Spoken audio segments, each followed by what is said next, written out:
Kenyans have been challenged to seek the services of certified and licensed engineers during the designing and construction of various projects in order to avoid cases of buildings collapsing. Speaking during separate events to commemorate World Engineering Day, engineers said it is saddening to see people lose lives when buildings or bridges collapse due to the impact masquerading as engineers. The theme for this year's celebration is engineering innovation for a more resilient world. Engineers from across the country came together to mark World Engineering Day. The event comes at a time when the country has reported cases of collapsed buildings that have not only led to the destruction of property, but the loss of lives.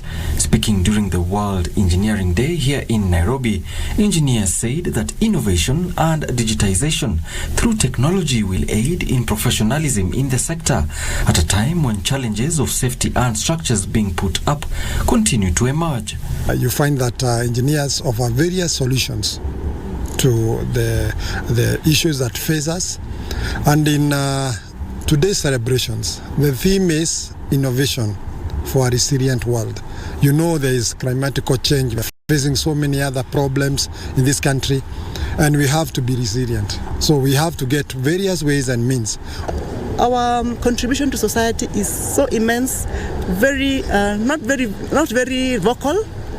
Most of the time we are very busy working, we are thinking, coming up with solutions, and we are continuously innovating. How can we make the world society a better place for you and I to live in? We know that we have to innovate more in ideas, in new technologies, in new materials, and in many ways of doing engineering work, so that we can also bring the cost of doing our business low and be competitive to the rest of the world. The World Engineering Day in Kenya saw the day marked with a procession followed by tree planting, which also culminated into the launch of the African Journal of Engineering Research and Innovation, AJERI. The functions of the newsletter is to inform ourselves of the day-to-day goings on in IEK and in the engineering fraternity in Kenya and elsewhere.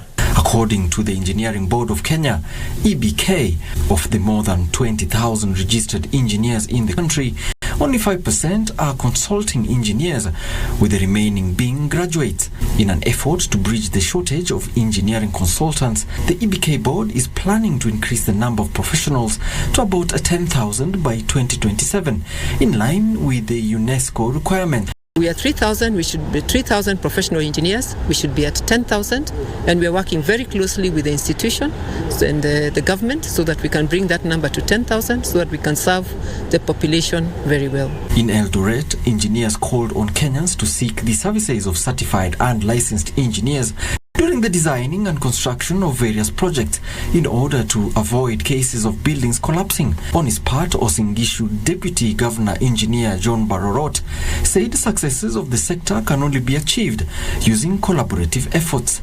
Engineers, we have the best engineers in the world. Sometimes we need to ensure that policy. We need to come up with clear policies that some of these approvals have actually been done by engineers. On this day, there is also added focus on engineering as a discipline and how to get future generations interested in the profession.